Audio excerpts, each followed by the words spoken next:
Well, there was one thing, not saying no names, but there's another company. He tried to more or less put my lights out, and he contacted all the companies in Dublin and told them not to be giving me work. No unicorns, no brands. Just hard-working people who built their business from the ground up, sharing their experience so others can learn. Presented by Millionaire Finance and Business Services, this is Real Business Conversations. Hello, my name is Larissa Feeney. I am CEO and founder at Millionaire Finance and Business Services. And today I'd like to give a very warm welcome to Brian Rooney, the founder of BR Mechanical Pipework Limited. Hi, Brian. Hello, Larissa. How's it going? Not too bad. Thanks a million for joining me here today. Can you maybe start by telling me how you started in business? Now, I know that you would have started as a sole trader, if I remember correctly, and transitioned over to a limited company. So can you tell me how all of that began? Well, it began, I was working for another company for about 10 years. And I decided to go out on my own, start up my own business. And the guy that I was working for offered me work. They give me a hand, they get set up or whatever. So I started off there and moved on, and I started getting offered bigger jobs, and I took on more employees, and then I started up. I moved over to a company because I was getting too big for a sole trader. And how long ago was that, Brian? When did you start? Was it about? It was around the recession. I bought my tools in 2006, I think, and then I did had a wee patch there with the recession. I got work, and then I didn't have no work. I decided to put my hand in insurance in, and I was doing that for a wee while. I got an offer again then when the was kind of the Celtic Tiger kind of died that time, and I got another offer again then to go down and work for another company, just direct, and then it just got me back into the game, you know. Yeah. So you built it up from there. Was it always a goal that you had, Brian, to run your own business? Did you always want to work for yourself? At the time when I was younger, I didn't have that goal, but I always wanted to make money. That was the main. To be honest, but when I did get started, then I had a couple of targets to hit. Then I wanted to be a millionaire by I was 45. I had that target, and I wanted to hit more than 50 men working for me, and I had that target too. Okay, so you had two goals. You wanted to make more than $1 million, and you wanted to have a team of 50 or more. Yes, and my plan was to get a factory set up in Donegal so that I could work from home because I have a family. So, I done my time away. I think I was away for 19 years on the road, but I wanted a factory in Donegal. I wanted to be back in Donegal and making good money and being able to work in Donegal. So you wanted to build a life that worked for you? That's what I wanted. That's fantastic. And it just, it just shows the importance of setting those goals. Can I take you back then? Because you're not 45 yet, are you? No. So you've already reached those goals. And so you probably set those whenever you started the business way back in the recession. Yeah. So you had goals in mind, and they were very, ambitious goals at that time. You're coming from a place of nothing, no customers, no team. How did you do that transition? You talked about working for other companies for about 10 years and even dipping in and out of self-employment there for a little while whenever the recession came in and you had to go back into employment. How did you make that transition over from a worker to being an owner? Listen, you do a lot on your name. Your name is like your bargaining chip, if you want to call it. You do good work, and it generates around all the companies. They know then, that he's a good team of men. He's going to do a good job there, and that's how you get your offers. Because you do nothing with it. If you have a bad name, you're not going to get work, or if you left something, or you didn't finish the job right.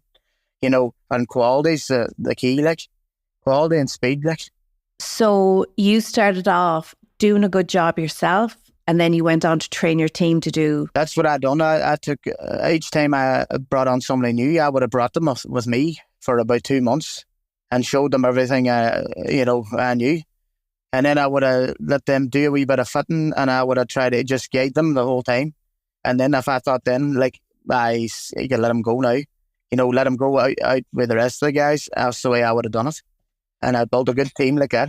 Yeah. And then I suppose your customers kept coming back because they trusted that you would do a good job and your team would do a similarly good job. I had hey, if it doesn't look right, it's not right. Hey, and just tell the boys, just do everything right. Don't be cutting corners. If you look up and it's not right, it doesn't look right, it's not right. 100%. I mean, you say that and you say it so quickly as if it's easy, but it's actually really hard because it's sometimes very easy for an owner to do a great job and to build a reputation, based on you and your quality, the quality of work that you produce. But then whenever you try to scale up and you have to rely on a team to do that for you, how do you make sure that you manage quality across the team? And how do you make sure that you attract the right type of caliber? Because we hear all the time how the labour market's so tight and it's very difficult to get employees. How do you manage that element of it? Well, I would agree that it is getting tighter to get good men, But I look after the men as the way I would want to be looked after. If they need time off for the family, they get the time off. If they need tomorrow off, I give it to them. If they have to do something with their family or, the work's work, and family should come first. And and I would look after the boys, by bonuses and whatnot, just to try to, say thank you. You were one of the first, going back several years, you were one of the first that I remember doing just that, things like making sure there was adequate pension provision in place for your team long before that was required or even asked for. That's, you need to be looking after the people. You'll do nothing without the people, and that's just about it. You can't do it all yourself. You need good people around you, and people you can trust, so... and then they would generate and they would do what I would do then, and they'd be taking on boys and training them kind of thing, I would have set up a good team of maybe 13 and they all could run a job now. And most of them's with me still. And is that what you would describe as being your strategy for building the company, relying on the team to do it for you? Well, that was the plan. I would take it easy then and they would be able to manage it and I could manage it from home then. And that working out well for you now? Oh, aye, it's good. I can take what time I want off, or I can do whatever I want. But I just feel guilty sometimes because I used to work hard.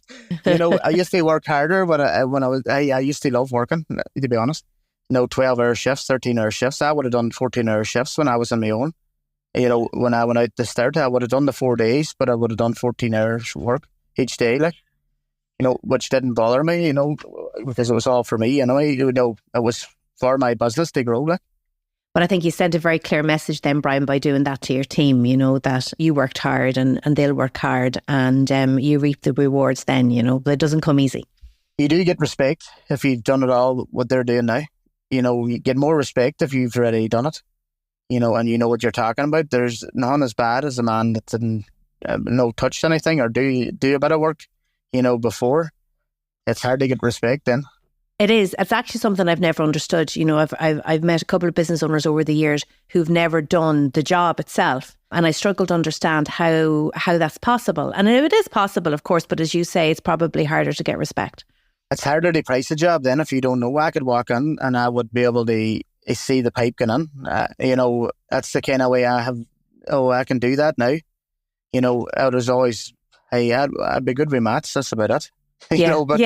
But working out things and and seeing problems, that's what I was down here down in Dublin today. I would walk into that site and starting that job tomorrow, but I just wanted to see it, to see what issues I would have before the guys ring me and say they have the issues. I'll iron them out before they go. So you can see what the issues are going to be. You can prevent them or do something to mitigate any risk. Questions. So you're still going in there first. Tell me something, see through all that growth, right? So that growth to 1 million from nothing and that growth to a team of over 50 from nothing. What were the unexpected challenges along the way? Money management is a big one. More money, more problems, they say. But more employees, and your wages going out and your accommodation going out. And at the time, we were over in Denmark and all too, you see. So I was paying for flights. I was organising it all myself, so I would have been a month ahead with flights, and if anybody needed time off or wanted to do an extra week, I had all that organised, and then I would have I drove my vehicles over there and I organised all them and ported them into Denmark and done their test. I changed the lights and all. I had to change all the lights and all to get them past the test over there. Like, I organised most of that myself. And when I look back now, I don't know how I'd done it, to be honest. Had a wise thrive on me. Yeah, and I mean, even managing, as you said, it's cash flow, isn't it? So Cash you flow had was a to, big one. yeah, you had to pay out all of that a month before the men even got on site, and then they had to do the work, and you had to wait for payment to come in. That's So that's probably the guts of 2 or 3 months you would have been waiting before you actually would have seen money in the bank. That's it. So how did you fund that, Brian? I tried to get them to pay me a wee bit faster. It did take me, I think my first payment out there, I waited 6 weeks, and I was out the money for that 6 weeks, like, for the crew and everything else, and the accommodation and whatever else I had to go at. I just had to manage it. I had money there anyway when I went over. I knew rightly that I would need about 300,000 or a wee bit more maybe to keep it floating. I took a hell of a chance, like, but it did pay off at the end up, That was definitely a risk. I mean, you didn't get any grants, you didn't get any funding, you didn't get any bank loans. You must have had an overdraft, did you? No. I had the money in the bank anyway, so I wasn't. But it was still. You're right, that lot of money. Like, yeah, you could be another $250,000. Like, it was a risk, though, wasn't it? From your looking back now, probably more so than what you thought at the time. Well, I didn't. Hey, to be honest, I just took the chance, and that's what I done. Hey, I took a chance, and when I look back now, I thought to myself, gee, man, that was some chance I took. And that was quite a large job in Denmark, wasn't it? Well, I only had the first phase when I went over there. It was large anyway, and our quality shone out through, and we won a couple of awards for the first couple of months. We won the awards for quality in the job, and that entailed give the company we were working for, they got the next phase of the job because of that. And I remember the guy that was running that at the time flew over, and he wanted to take me out for dinner and take me to the hotel now and take me out for a couple of drinks. And I never done all this before. And I said, "No, I work in the morning, sir." And the guy run the job said to me, "Hey, you'll need to go out for that, man. You'll need to go out and socialise." And I says, "I work in the morning, boys." And he says, "Oh, you better go over, sir. Come on." He says, "You can get late to work." And he says, "You're the boss." And I says, "I don't care about that. That just shows bad, with the boys." Yeah, it sets an example. Yeah. So, well, I did end up going out a long way. I still wanted to work. Did you show up for work the next morning? You did? Oh, yeah. I did, surely. The job still was there. I think that's really important, though. What you demonstrated there was, you had to learn the importance of building relationships, that networking element with the customer, but just as important as showing up for work the next day. That's it. Yeah. And what about, was there any, so that was the job in Denmark, and that's really helped you to grow and scale, I suppose, gave you confidence in your ability, the ability of your team, and the ability for you, I suppose, to step away and leave the team to continue to work, which was what you also did after, what did you say, 8 months or so? Aye, we were out there for about 18 months and they continued the job on. And that allowed you to grow the business, to get larger contracts, was it, to be able to prove that you could deliver? It's kind of like you have it on your books. I'd done a job that size there and there was no problems. We got it over the line, and that shows everybody then. Like, the more men you have, the bigger jobs you're offered. That's the way it is. If they know you have the manpower, they're going to come to you, because there's not many with a big scale of men in Ireland. There'll be 3 maybe. And that really was a springboard for you, because it allowed you to demonstrate that you could deliver and you had the quality. And so you could compete at the larger level. Do you think, was that a turning point for you, Brian, in terms of ultimately getting to where you wanted to go to in terms of the goals that you've told us about? That was a big turning point, because it was a chance, but it didn't feel like a chance at the time, like taking a chance, but it didn't really feel like that to me, because I knew I'd be able for it, but it was just the fact I'd taken it and I drove out to Denmark. It took me 23 hours or something, but we drove out with all the tools in the back of the vans and drove across the country, like, I went through France. But to get out, it was all kind of a wee bit surreal first. There was always going to be a chance, but it worked out well in the end. And see, from when you started on your journey to that million and the 50, the team of 50, Has there been any, I suppose, times over those years where it was a bit quiet, or there was quiet periods and you thought, this isn't working and, I'm not going to get where I need to go? There was, but to be honest, I dabbled in mechanical, and I kind of can do the two, kind of. I kind of, when I was quiet here, I was away across Europe, and, I'd done a couple of pre-marks and that. I was in Belgium twice, and I was in Strasbourg, and I went to Amsterdam. But see, whatever the work was, I would go, like. So you were able to diversify and go to different markets and offer different services just to get over those quiet times, and that made you, I suppose, less vulnerable. Yeah, that's kind of the way I looked at it. You kind of just have to do what you have to do, keep going. Yeah, it's not all easy. It's not all rosy in the garden. Like you have to keep. I would have just any contacts I would have, I would always ring them, even if we weren't talking about work. I would have made kind of try to build a relationship, kind of, maybe chatting about football or Gaelic or hurling or just maintaining the connection. Yeah, that's it. Just to maintain the connection. Do you find, the lesson that you learned whenever you were in Denmark and you had to go out for dinner with the contractor at that time? Are you in a position now where that's something that you do regularly, or do you find that just making contact through phone calls every now and then is enough? Well, no, I wouldn't. The company I met the two guys today, but I didn't go out for coffee, just a bit of chit chat, and I try to keep it fresh. Like I would have rung another company today on the way up the road and just asking about work and maybe chatting about the different things. And it's like planting the seed in somebody's head. Your name. Say if something comes up now, like I was chatting to Brian this morning, or if they were, that's the way I kind of look at things. If you keep your name alive with them, because if you stop ringing, they think you're busy, and then you're not. I might have been busy, but I have no man, but I would still ring. And what you've described there is a very traditional way of maintaining relationships with your customers. Rather than what we hear now, we have to be across all social platforms. We have to be perhaps on Google AdWords, or we have to be running events, or whatever the case might be. You've adopted a very traditional approach there of picking up the phone and talking to your customers, which I think is fascinating, and that really works for you. But you've also done things like won awards. You've applied for awards. You've taken part in events. And do you find that that's important as well?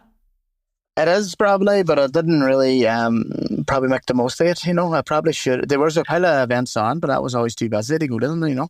But it would have been a good place to network. Probably there was the sprinkler one on there. It's on every year, but it's in a different country, and it came to Dublin this year. But I went to that, and it was interesting. Now I met all different people that I worked with through the years. That I didn't see, maybe. And I enjoyed that one. It was good.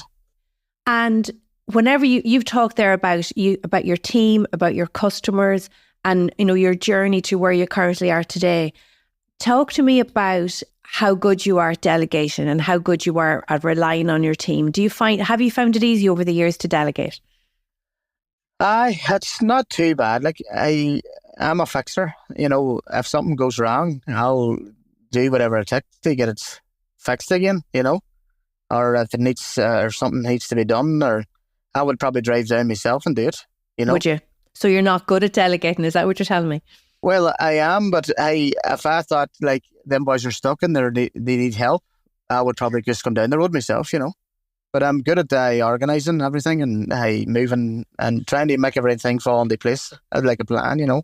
No, I think you are very good. Actually, I think you are very good at, because I don't think you could have grown the business to where it is today without delegating. But I think what you're saying is that you're happy to delegate, but you're equally happy to jump in if you're needed to sort whatever issues can be sorted. What I was going to ask you was, do you use any tools or external support to help you in the managing of the day-to-day of the business? The day-to-day now, I have a guy in the office, and that was a big thing too. As I was doing it all myself, it did take a lot of pressure off me, and I have a safety guy in now too. And I remember, because we had you interviewed for that position, if I remember correctly. Aye. It was one of those where you were looking for a bit of everything. You were looking for somebody it was a very unique skill set, But that's worked out very well for you. You've managed to hand over an awful lot to that individual. Yeah, and then in turn now we've brought another guy in. He was my safety guy, and he was doing 2 days a week. Now he's going to be delegating a couple of things. Then he's going to be looking after a couple of more things, because I think it's too much for one person. You know, you can't put it all on the one person. So he's kind of going to help him out now too, like vans, tax, and insurance. You know, like stock of everything, and it's just that with a fabrication shop now, it makes me busier, and I'm ordering in pipe, I'm ordering in fittings, and then I'm working with the guys out in site, then trying to organise them.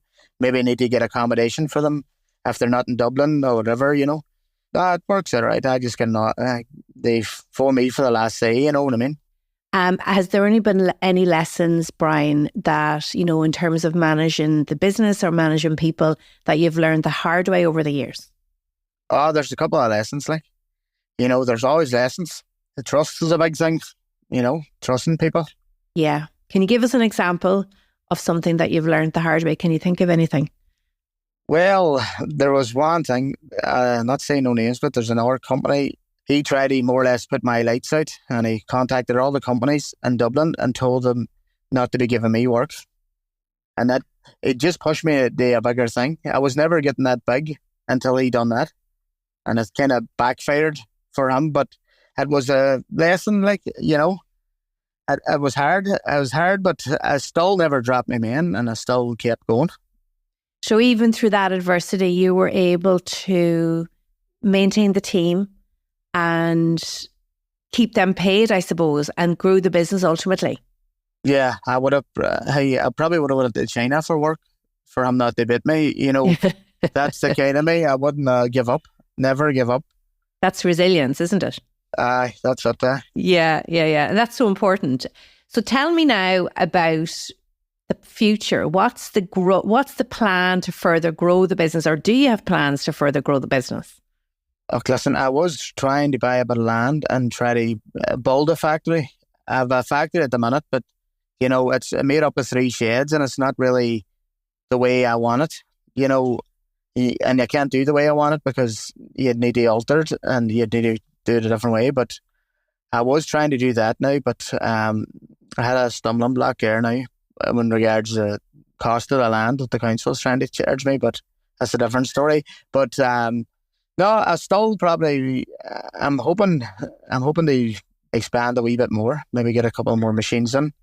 It's not stopping you though, Brian, is it? Like, those stumbling blocks or those challenges you come up against, you'll find a way around it.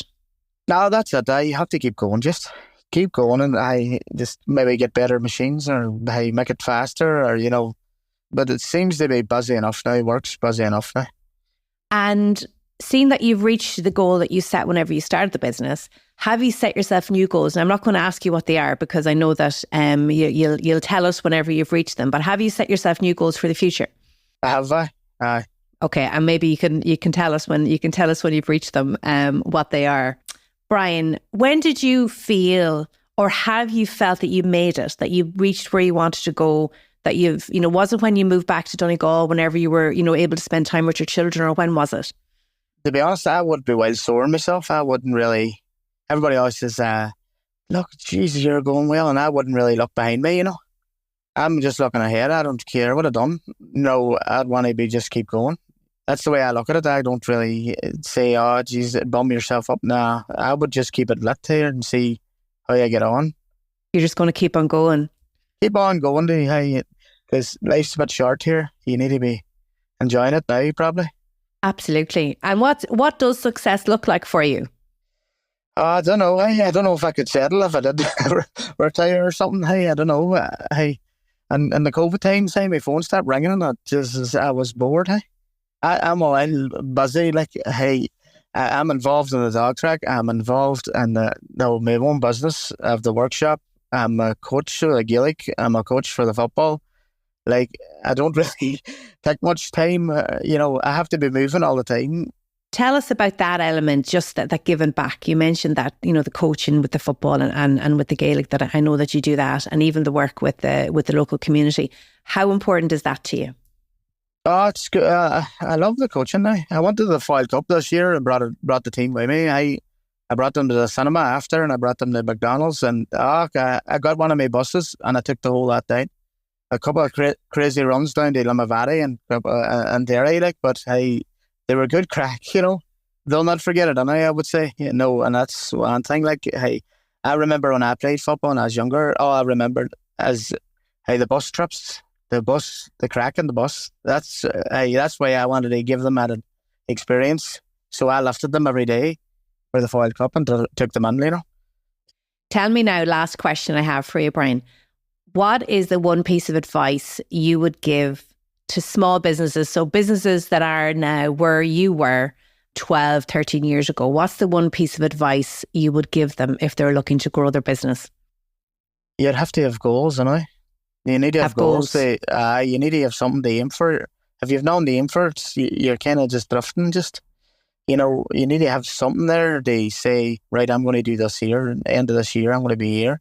You know, if you're not there, you can just keep going. Add a couple of months on, add a year on. Hey, just keep going. You know, it is hard. Business is hard at the minute with all that, inflation and all that. Like, you know, I'm in the middle of, I have Micah in my house. I have it knocked already now too. Like, that's another big thing, you know, in my life. Hey, and I'm going to be the main contractor. I'm doing all the organising and all. So there's a lot going on, and see that, you know, that market issue is just massive in this part of the world, and all of that that's going on in your life. And you talk about the importance of having goals. Just briefly, would you be in favour of writing those goals down? Do you do that? Or are they just in your head? Or how do you work in my head, just. I know what I'm looking for, and I just keep going. Well, I got most of my goals, you know, and I'm happy enough with how far I got so far. That has to be the theme of the chat today, Brian, is just keep going. So thank you very much. Brian Rooney, founder of BR Mechanical Pipework Limited. Thank you very much for your time today. No bother, Andy. See you later.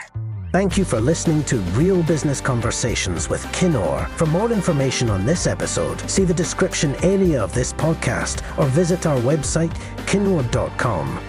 Remember to press follow on your podcast player now so you get a brand new episode every single month. This podcast is produced by dustpod.io for Kinor Finance and Business Services.